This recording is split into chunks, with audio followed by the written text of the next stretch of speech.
Esta película ya la vivimos y no fue hace mucho. A finales del 2019, cuando el SARS-CoV-19 migraba de su natal China hacia el Reino Unido y otros países de Europa, la pregunta no era si iba a llegar o no al Ecuador, sino en qué momento ocurriría esto. La narrativa oficial nos dijo que fue un 14 de febrero cuando se detectó el caso cero en nuestro país, pero hay motivos muy serios que llevan a suponer que ocurrió mucho antes. Lo mismo pasa ahora con la variante Delta, que ya había sido detectada en otros países de la región y la única interrogante era cuánto tiempo tardaría en llegar hasta nuestro territorio. Ahora ya no existe esa duda. Tenemos otras y sobre ellas le vamos a consultar al doctor Marcelo Aguilar, epidemiólogo, ex viceministro de Salud. Doctor Aguilar, buenos días y bienvenido a Contacto Directo. Lenin, buenos días. Saludos a toda la teleaudiencia de Contacto Directo. Se ha dicho que la variante Delta es más contagiosa y mortal que las otras cepas del SARS-CoV-19. ¿Qué significa, doctor, que sea más contagiosa? ¿Son menos efectivas las medidas de bioseguridad que se han difundido entre la población? Entiéndase, el distanciamiento social, el uso de la mascarilla, el lavado de manos.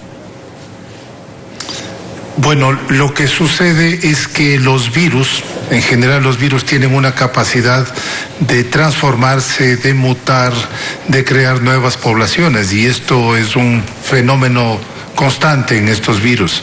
El coronavirus no es una excepción, y lo que ocurre con estas variantes, con estas poblaciones, es que mientras más circulan en los huéspedes humanos, más se adaptan. Esto es lo que ha ocurrido con la variante Delta y con la Delta Plus. Son más contagiosas, se dice que hasta 60% más que la cepa original, y tienen una capacidad de transmitirse más rápidamente. Una sola persona infectada es capaz de infectar a un número mayor de personas. Los cambios que han ocurrido en su secuencia genómica hacen que sea más fácil de adherirse a células de los pulmones y de otros sitios del organismo, es más invasiva. Y suponemos, se estima que puede ser más letal. Todavía los datos son preliminares, pero que pueda ser más letal. Y el tercer elemento es que estos cambios pueden hacer que escapen a las defensas que producen las vacunas y que producen también la infección natural. Entonces estamos frente a poblaciones que tienen una capacidad de transmisión nueva, y en algunos lugares del mundo se están produciendo una cuarta oleada pandémica. ¿Y las medidas de bioseguridad, doctor, son efectivas? ¿Sirven de algo ante esta variante? ¿O al ser más contagiosa, las medidas de bioseguridad pierden efectividad?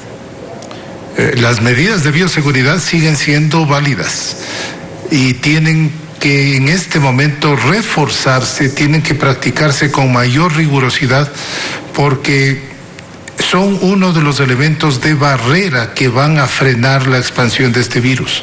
Entonces es un momento más bien de fortalecer, de hacer medidas de seguridad mucho más rigurosas, de tomar mayor conciencia.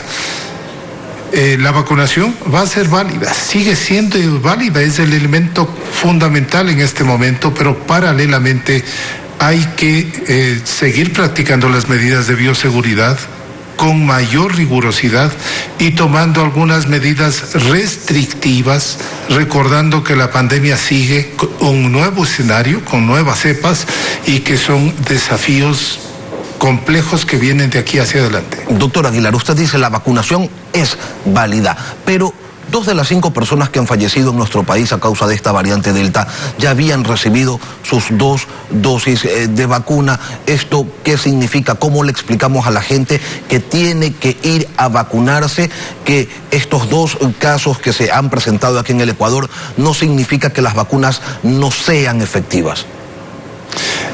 Seguramente estas personas estaban antes, se infectaron antes de completar el periodo de inmunidad. Recordemos que la inmunidad completa de las vacunas solamente se va a obtener 2 semanas después de la segunda dosis. Mientras tanto, una persona es vulnerable a infectarse e incluso a desarrollar formas graves y mortales. Entonces, mientras se tiene la vacunación completa, las medidas de seguridad, de bioseguridad, tienen que seguir practicándose de forma formal, rigurosa. Asimismo, doctor, 2 de las personas que fallecieron, no se sabe si son las mismas del caso anterior, perecieron en el mes de junio. Y recién a los 12 días del mes de julio las autoridades difunden que la variante Delta ya está en nuestro país. ¿Faltó transparencia o agilidad en la obtención de los resultados?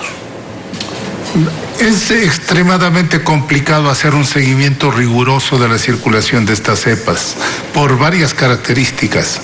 Algunas de estas infecciones suelen ser asintomáticas. Entonces hay una persona que está circulando normal, sin ningún problema, sin ninguna alerta clínica y puede estar dispersando el virus. Uno de los problemas que ha tenido el Ecuador es la vigilancia epidemiológica. La vigilancia ha sido limitada. Sin embargo, lo que podemos observar es que en muchos países, incluso con mayor desarrollo, esta cepa se ha dispersado muy rápidamente. En este momento, en el Reino Unido, esta cepa Delta es la cepa dominante, se ha dispersado muy rápidamente en Estados Unidos y en varios países vemos esa tendencia. Son las características del propio virus, son las características de la dinámica social de los distintos países que van a determinar la dispersión.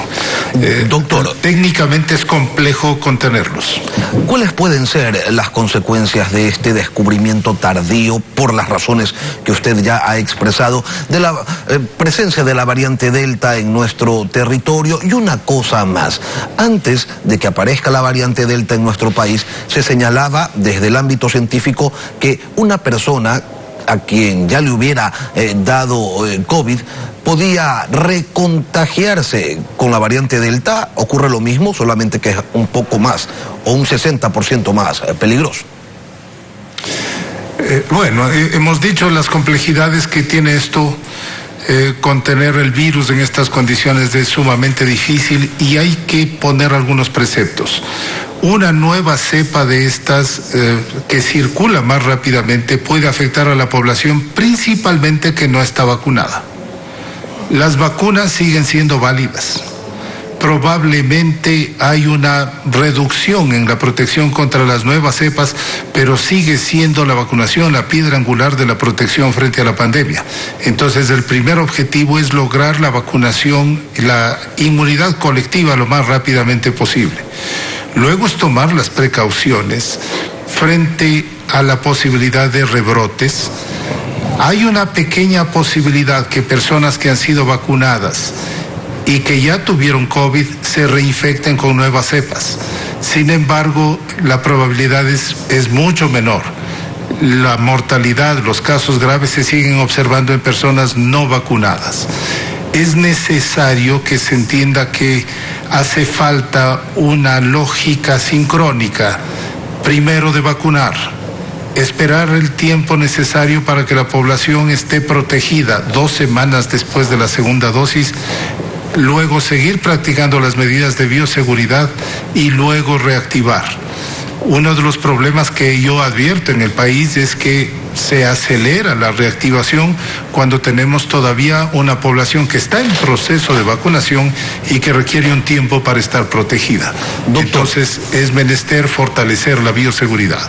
E ir en orden, doctor, queda claro, sin ánimo de alarmar a nadie, sino solo para tener las cosas claras. ¿Qué tan probable es que nos veamos abocados a una nueva ola de contagios como ocurre en el Reino Unido y otros países de Europa, o en Australia, en donde incluso el gobierno de ese país ha decretado ya un nuevo confinamiento? Es muy probable. Es muy probable. Esta cepa debe estar circulando ya desde hace varias semanas. Cuando tenemos los casos que han sido detectados, la mortalidad que ha sido atribuida a estas cepas, seguramente tenemos ya transmisión comunitaria en varios lugares del país. Entonces, las precauciones deben tomar algunas líneas. Hay que estratificar las zonas de riesgo.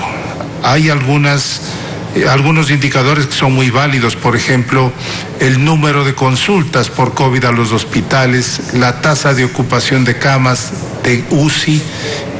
En Quito ya se ha advertido los incrementos en este sentido. Hay que estratificar las zonas que pueden tener y comportar mayores actividades sociales, las que tienen mejores condiciones y menos transmisión, y en función de eso hacer los ajustes necesarios por localidades, por cantones, por barrios. Hay información suficiente para hacer una estratificación de riesgo y orientar acciones asertivas, adecuadas y efectivas. Y sí es muy probable que se genere una nueva ola de contagios, como usted señala, doctor. Le pregunto, ¿el sistema sanitario está ahora sí preparado para ello? Según el vicepresidente de la República, no tienen ni para afrontar la situación actual, peor aún, un incremento exponencial en el número de casos. ¿Comparte usted ese criterio? Es muy compleja la situación del sistema sanitario, que venía ya sistemáticamente debilitado, maniatado por situaciones de corrupción sumamente graves que le han impedido responder de forma adecuada y luego agotado. Llevamos 1 año y medio de pandemia con poco personal, haciendo de todo, ahora ocupados especialmente en la vacunación, que hay que reconocer ha tenido una aceleración importante, ha tenido un salto cualitativo hacia una vacunación masiva. Hay un esfuerzo enorme en ese sentido, pero el sistema sanitario no podrá recuperarse tan rápidamente y la situación es aún extremadamente compleja para que pueda dar una respuesta adecuada. El COE Nacional le sugiere al presidente Lasso tomar las siguientes medidas de forma focalizada en las provincias de El Oro y Guayas. Declaratoria de emergencia por 15 días en El Oro y en Guayaquil particularmente. Limitaciones de aforo al 50% en Guayaquil en espacios cerrados, 75% en espacios abiertos y 25% de aforo en El Oro, independientemente de si la reunión se desarrolla en espacios cerrados o abiertos. También para la provincia del Oro, toque de queda desde las 8 de la noche, más no en Guayaquil, continuaría la libre circulación, entre otras. ¿Estas sugerencias, doctor, a su criterio son suficientes o se debe ser más estricto para evitar la propagación de esta variante? Como ya estamos acostumbrados, el COE da informaciones muy genéricas, toma acciones muy parciales. En esta fase que tenemos una nueva variante del virus circulante, las acciones deben concentrarse en algo que el Ministerio de Salud ha asumido. El señor viceministro José Ruales ha orientado al Ministerio de Salud a hacer vigilancia epidemiológica comunitaria, que era una de las acciones angulares que debió haberse hecho desde el comienzo.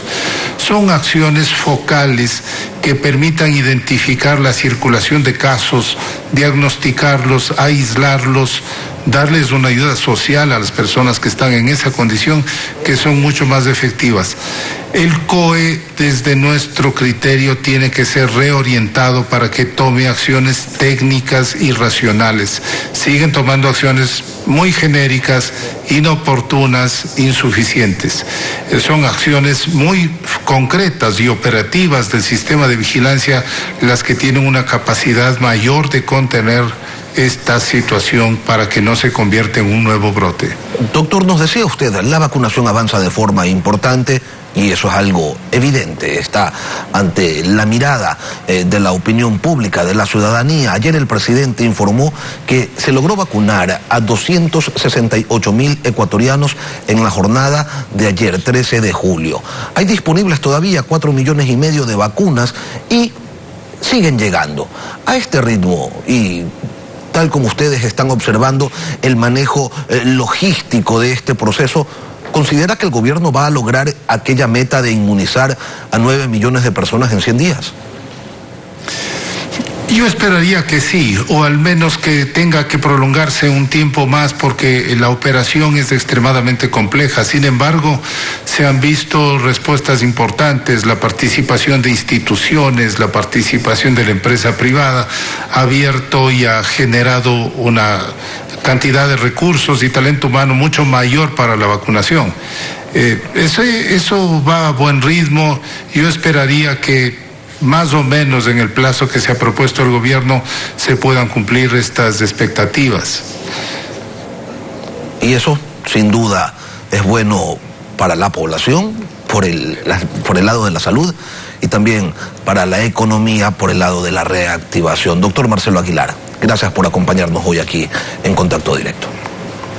Un gusto, Lenin. Buenos días. Un buen día. Mientras más rápido vacunemos, más rápido podremos reactivarnos. Eso es fundamental. Pero mientras tanto, a cumplir las medidas de bioseguridad necesarias.